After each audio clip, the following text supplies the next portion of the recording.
పరిశుద్ధ గ్రంథమందు కొన్ని లేఖనాలు ఉంటాయి. అవన్నీ దేవుడు రాయించి పెట్టినవే. దేవుడు రాయించి పెట్టినటువంటి ఈ లేఖనాలు మనకి చాలా ఉపయోగపడతాయి. హల్లెలూయా. ఒక ఫ్రిడ్జ్ ఉందంటే ఆ ఫ్రిడ్జ్కి ఒక బుక్ ఇస్తారు.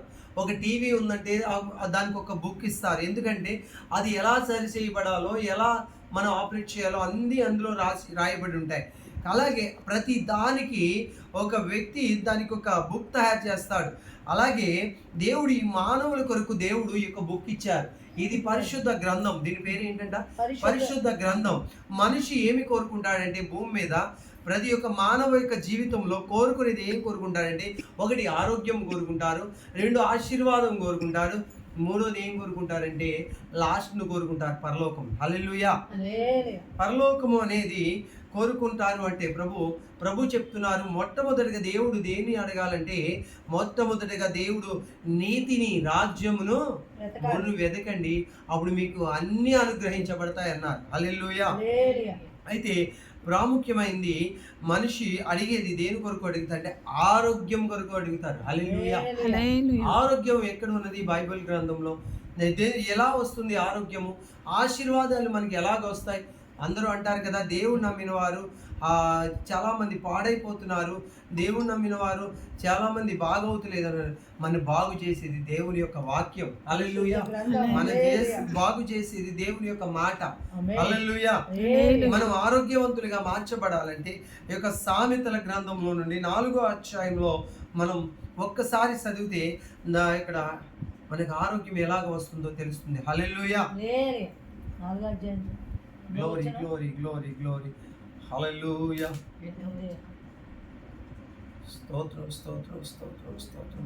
సామెతల గ్రంథంలో నుంచి ఈ 20వ అధ్యాయంలో కనిపిస్తూ ఉంటుంది. ఇక్కడ నా కుమారుడా, అక్కడ మనం చదివినట్లయితే, నా కుమారుడా నా మాటలను ఆలకింపుము, నా వాక్యమును చెవియొగ్గుము, నీ కనుల ఎదుట నుండి వాటిని తొలగిపోనీయకుము. నీ హృదయమును పలక మీద వాటిని భద్రముగా చేసుకొనుము. దొరికిన వారికి అవి జీవమును, వారి సర్వ శరీరమును ఆరోగ్యమును ఇచ్చును. హల్లెలూయా. చాలండి. హల్లెలూయా. హల్లెలూయా. 20వ అధ్యాయం కదా, 4వ అధ్యాయంలో అమ్మ ఇక్కడ 20వ వచనం కాడి నుండి దేవుని 23వ వచనం వరకు మనం చదివినట్లయితే అక్కడ అర్థమవుతుంది. హల్లెలూయా. 20వ వచనం కాడి నుండి 23వ వచనం వరకు చదువుకోండి. అక్కడ దేవుని మాటలు ఏం చేస్తాయంటే, దేవుని మాటలు మన బ్రతుకుని బాగు చేస్తాయి. హల్లెలూయా. అక్కడ ఏమన్నారంటే సర్వ శరీరమునకును ఆరోగ్యమునిస్తాయి. శరీరంలో ఒక భాగము కాదు అంట. ఆయన యొక్క మాటలు మనం భద్రం చేసుకున్నప్పుడు, ఆయన మాటలు మనం ఆ యొక్క మాటల ప్రకారం జీవిస్తే, అవి హృదయం మీద రాసుకుంటే, ఆ యొక్క హృదయం అనే పలక మీద ఆయన యొక్క మాటలు రాసుకుంటే అక్కడ ఏమన్నాయంటే సర్వ శరీరమునకును ఆరోగ్యమును కలుగజేస్తాయి. హల్లెలూయా. ఈరోజు దేవుని మాట వినకే కదా ఆరోగ్యవంతులు కాకపోతున్నారు, అనారోగ్యం పాలవుతా ఉన్నారు. దేవుని మార్గంలో జీవిస్తే అనారోగ్యం వచ్చేది కాదు కదా. ఆయన ఏమన్నారు? ఆయన చెప్పిన మాటలే ఇవి, మీరు ఆరోగ్యవంతులుగా ఉండండి అని చెప్తా ఉన్నారు. హల్లెలూయా. దేవుని సన్నిధిలో మనం దీవించబడాలి అంటే మనం ఏం చేయాలండి? మనం దీవించబడాలి అంటే ఆయన మాటలు వినాలి. ఆయన మాటలు విన్నప్పుడు మనం దీవించబడతాం. ఆయన మార్గంలో జీవించినప్పుడు మనం దీవించబడతాం. హల్లెలూయా.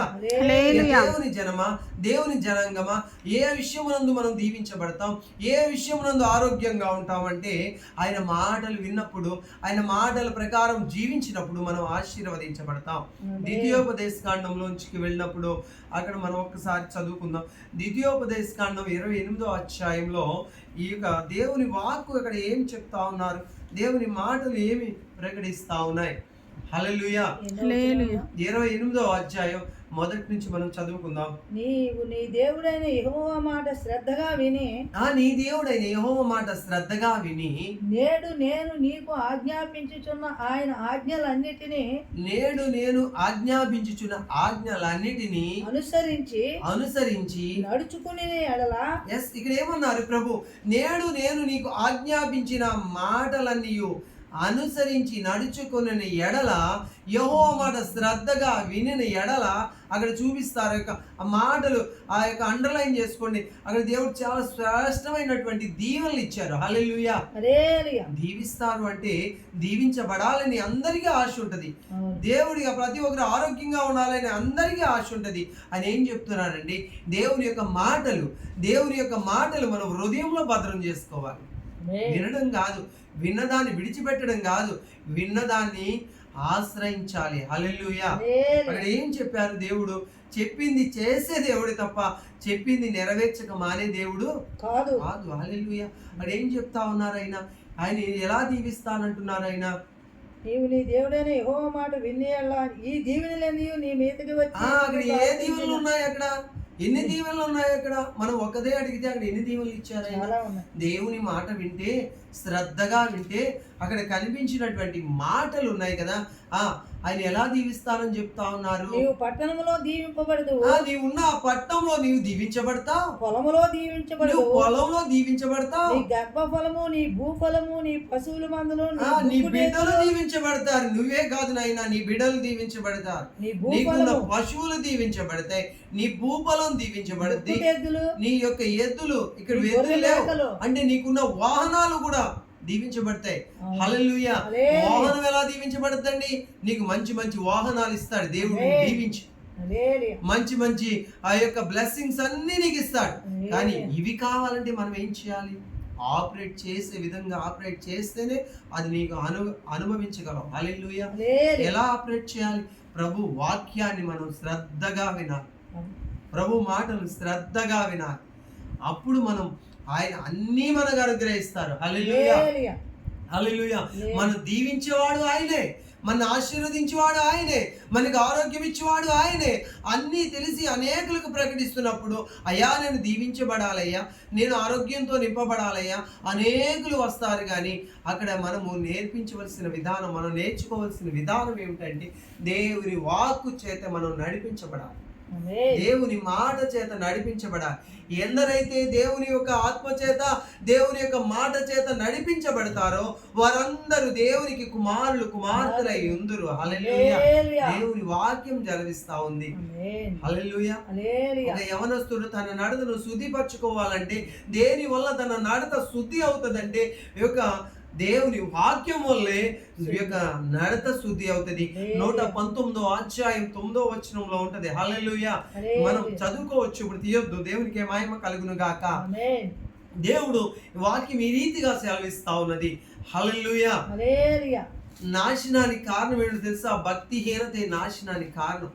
మనం భక్తిలో ఉన్నప్పుడు, ఆయన మాట ప్రకారం జీవిస్తున్నప్పుడు మనం దీవించబడతాం, ఆశీర్వదించబడతాం. యేసేపు జీవితంలో కూడా మీరు చూశారు. యేసేపు ఏం చేశాడంటే, ఆ యొక్క ఐగుప్తుకి అమ్మబడినప్పుడు తన ఆ యొక్క ఐగుప్తు యొక్క అక్కడ ఉన్నటువంటి ఆ ఉద్యోగస్తుడి ఇంట్లో ఉన్నప్పుడు అక్కడ తన భార్య తన్ని ఈ యొక్క పాడు చేయాలని తన యొక్క ప్రేరేపించినప్పుడు, తన యొక్క గదిలోనికి వెళ్ళినప్పుడు, తను పట్టుకున్నప్పుడు, తన పాపము చేయమని ప్రేరేపించినప్పుడు ఆయన ఏం చెప్పారంటే దేవునికి భయపడ్డారంట. హల్లెలూయా. మనుషులకు భయపడలా. దేవుడు ఒక ఆజ్ఞ ఉంది, నీ యొక్క పొరుగు వారి భార్యను నువ్వు ఆశించొద్దని. ఆ మాటను ఆయన తీసుకున్నాడు. ఆ మాటలో ఉన్నటువంటి సారాన్ని ఆయన తీసుకున్నాడు. ఎవరు చూచినా చూడకపోయినా ఒక ఆయన ఉన్నారు, పరలోకమందున ఆయన చూస్తున్నారని ఆయన ఎప్పుడైతే చూశారు, దాన్ని ఆలోచన చేసి ఆ పాపము నుండి విడిపించుకుని బయటికి పారిపోయాడు. దానికి వచ్చిన ఆ యొక్క రిజల్ట్ ఏంటో తెలుసా? ఇంకా చెప్పుకుంటూ పోతే చాలా ఉంది. దాని రిజల్ట్ ఒకటే. ద లాస్ట్ పర్యంలో ప్రధానమంత్రి యొక్క పోస్ట్ ఇచ్చారు. హల్లెలూయా. యొక్క ప్రధానమంత్రి యొక్క పోస్ట్ సింహాసనం మీద ఒక నెంబర్ 1 యొక్క పొజిషన్ లో నిలబెట్టారు. హల్లెలూయా. దానికి అర్హుడు కాదని అనుకోవచ్చు చాలా మంది. కానీ ఆయన చేసింది ఒకటే చేశారు. దేవుని మాటను అతిక్రమించలేదు, కానీ దేవుని యొక్క మాటను ఆశ్రయించారు. ఆయన ఉన్నత స్థాయిలో నిలబడ్డారు. హల్లెలూయా. హల్లెలూయా. మనం ఏది కోరినను, మనం ఏది అడిగినను అది దేవుడు మనకు అనుగ్రహిస్తానన్నాడు. అడుగుడి మీకు ఇవ్వబడును, తట్టుడి మీకు తీయబడును, అడుగు ప్రతి వానికి నీ దొరుకును. హల్లెలూయా. ఈ యొక్క లోక తండ్రుల దగ్గరికి వెళ్ళి అడుగునప్పుడు బిడ్డలు వాడు ఏం చేస్తారో తెలుసా? రొట్టెని అడిగితే రాతినిస్తానా? ఒకవేళ మీరు చేపను అడిగితే పామునిస్తానా? మీ తండ్రి ఇస్తారా? వారు చెడ్డవారై ఉండి అన్నారు ప్రభు. అంత చెడ్డవారే మంచి ఈవులు ఇవ్వాలనుకుంటే బిడ్డల కొరకు పరలోకమందున తండ్రి మీ కొరకు ఎన్ని మంచి విషయాలు చేయాలనుకుంటారు, ఎన్ని మంచి మేలులు చేయాలనుకుంటారు. కానీ మంచి మేలులు మంచి విషయాలు మీరు చేయాలని ప్రభు అనుకుంటుంటే మీరు వాటిని అడ్డగించుటకు యెషయా గ్రంథంలో ఉంటది. మేము చేయాలని, మిమ్మల్ని ఆశీర్వదించాలని మీ దేవుని సన్నిధిలో ఆయన అంటా ఉంటారు, మిమ్మల్ని ఆశీర్వదించాలని. కానీ ఒక్కటి ఉంటుందంటే అక్కడ మీకు మాకు మధ్యన ఒక పాపపు గోడ కట్టబడి ఉన్నది. మీరు పొందినటువంటి, మీరు చేసినటువంటి అవిధేయత వలనే మీరు విధేయత కోల్పోయారు. మీరు పొందవలసిన బ్లెస్సింగ్స్ కోల్పోతున్నారు. మీరు పొందవలసిన ఆశీర్వాదాలు కోల్పోతున్నారు. ఆశీర్వదిస్తానని ప్రభు చెప్తున్నారు, ఆరోగ్యం ఇస్తానని ప్రభు చెప్తున్నారు. మీకు నాశనం మీకు ఇవ్వను, పరలోకాన్ని ఇస్తాను, నరకాన్ని ఇవ్వనని ప్రభు చెప్తున్నారు. హల్లెలూయా. ఇప్పుడు ఎవరి చేతిలో ఉంది? బాగవ్వాలన్నా పాడవ్వాలన్నా ఎవరి చేతిలో? మన చేతిలోనే పెట్టారు ఆయన. హల్లెలూయా. ఆప్షన్ మనకే ఇచ్చారు ఆయన. వాక్యాన్ని ఆశ్రయించి మీరు సాగిపోతే మీరు బాగవుతారు. వాక్యాన్ని తిరస్కరిస్తే పాడవుతారు. హల్లెలూయా అని చెబుతున్న దీవెనలు ఎన్నున్నాయి అక్కడ తెలుసా? నీవు ఉన్న పట్టణంలో దీవించబడతావమ్మా బాబు. నువ్వు పట్టణంలో దీవించబడతావు, నువ్వు ఉన్న ఇంట్లో దీవించబడతావు, నువ్వు వెళ్ళిన చోట దీవించబడతావు. హల్లెలూయా. దేశే వెళ్ళే ప్రతి చోట దీవెన వచ్చింది. ఎందుకంటే ఆయన దేవునితో ఉన్నాడు, దేవుడు ఆయనతో ఉన్నాడు. దేవుడు నీతో ఉంటే నీకు దీవెన, నువ్వు వెళ్ళే చోట దీవెన. హల్లెలూయా. ఈ దరిద్రం ఎందుకు వస్తుంది? ఈ బాధ ఎందుకు వస్తుంది? ఎందుకంటే నీ అవిధేయత వల్లే, నీ ఆలోచనల వల్లే. నీ ఆలోచనలు సరి చేసుకోవాలి, నీ తలంపులను సరి చేసుకోవాలి. నీ తలంపులను సరి చేసుకోవాలంటే, నీ ఆలోచనలు సరి చేసుకోవాలంటే ఎక్కడికి పోవాలంటే యేసు యొద్దకి, యేసు మాటల యొద్దకు పోవాలి. హల్లెలూయా. యవ్వన ప్రాయంలో ఉండగా ఎన్నో పిచ్చాపాటి కోరికలు వచ్చినప్పుడు ఎలా సరి చేయాలి అంటే దేవుని వాక్యం జరుగుతుంది. 119వ కీర్తనలో 9వ వచనంలో యవ్వనస్తుడు తన ఈ యొక్క నడతలు శుద్ధిపరచుకొని నీ వాక్యమును బట్టి దాన్ని జాగ్రత్తగా పరిశీలన చేస్తే వాడి బ్రతుకు బాగవుద్ది. హల్లెలూయా. దేని వల్ల బాగవుద్ది మనకు అర్థమైందా? ఇప్పుడు యవనస్తులు దేని చేత తమ నడత శుద్ధిపరచుకుందరు? నీ వాక్యం బట్టి దాన్ని జాగ్రత్తగా చూచుకుని చేతనే కదా. హల్లెలూయా. హల్లెలూయా. హల్లెలూయా. మనం వాక్యం ఎలా వినాలి? జాగ్రత్తగా. వాక్యం ఎలా వినాలి? శ్రద్ధగా. వాక్యం ఎలాగ వినాలి? శ్రద్ధగా వినాలి, జాగ్రత్తగా వినాలి. హల్లెలూయా. హల్లెలూయా. ఇప్పుడు ఎలా వింటున్నారు? పాస్టర్ గారు వాక్యం చెప్తా ఉంటే సెల్ ఫోన్లో ఏదో చూస్తారు, మెసేజ్లు చూస్తారు, సెల్ ఫోన్లు ఆన్ చేస్తారు, లేకపోతే బయట విషయాల మీద ఫోకస్ పెడతారు. ఆ డయానికి అక్కడ రీచ్ అవ్వాలని ఆలోచన చేస్తారు. ఎంత శ్రద్ధ మాటలు ఇవి. హల్లెలూయా. మాటలు ఏమి? ఒక ముత్యాలు, ఒక గనీది. హల్లెలూయా. వజ్రాలు, వైడూర్యాల కంటే విలువైనవి ఈ మాటలు. ఈ మాటలు మనకి బాగు చేస్తాయి. బాధలో ఉన్న వారిని బాగు చేసే మాటలు దేవుని మాటలు. హల్లెలూయా.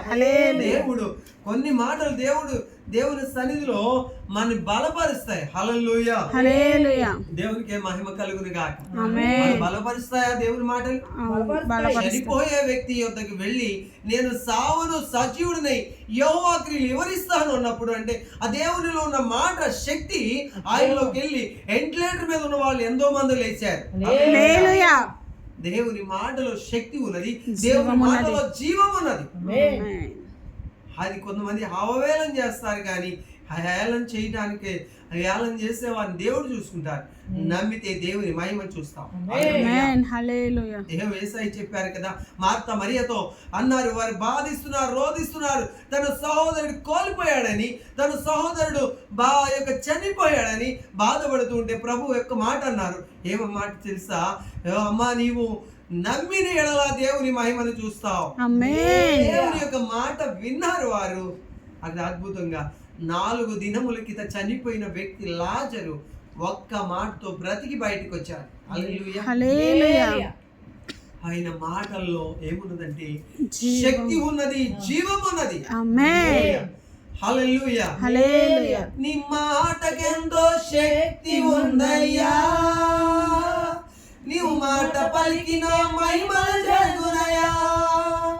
యేసయ్యా యేసయ్యా యేసయ్యా యేసయ్యా యేసయ్యా యేసయ్యా యేసయ్యా యేసయ్యా ఒక్క మాట చాలునయ్యా నా యేసయ్యా నీ ఒక్క మాట చాలునయ్యా నా యేసయ్యా. ఒక్క మాటతో మాటతో లాజరును లేపావు, ఒక్క మాటతో బాలికను బ్రతికించావు, ఒక్క మాటతో లాజరును లేపావు, ఒక్క మాటతో బాలికను బ్రతికించావు. హల్లెలూయా హల్లెలూయా హల్లెలూయా హల్లెలూయా హల్లెలూయా. చనిపోయిన వారిని బ్రతికించింది దేవుని వాక్కు. ఆమేన్ చనిపోయిన వారిని స్వస్థపరిచింది దేవుని వాక్కు. ఆమేన్ హల్లెలూయా. హల్లెలూయా. దేవుని మాటల్లో శక్తి ఉందమ్మా, దేవుని వాక్కులో జీవం ఉందమ్మా. అవును. దేవుని మాటలు ఆశ్రయించండి, తన మార్గంలో యేసుని యొక్క మార్గంలో జీవించండి. ఆయన సత్యం అమ్మ, ఆయన జీవం తల్లి. హల్లెలూయా హల్లెలూయా. హల్లెలూయా. హల్లెలూయా. నేనే మార్గమును, నేనే సత్యమును, నేనే జీవమును అన్నారు ప్రభు. ఆ జీవమును కనుగొన్న వారి కొందరే. హల్లెలూయా. ఎందరూ లేరు. ప్రతి ఒక్కరు కూడా ఈ జీవ మార్గంలోనికి రండి, సత్యాన్ని అనుసరించండి, సరైన మార్గాన్ని ఎన్నుకోండి. దేవుని నామానికి మహిమ కలుగును గాక. ఆమేన్. ఆమేన్.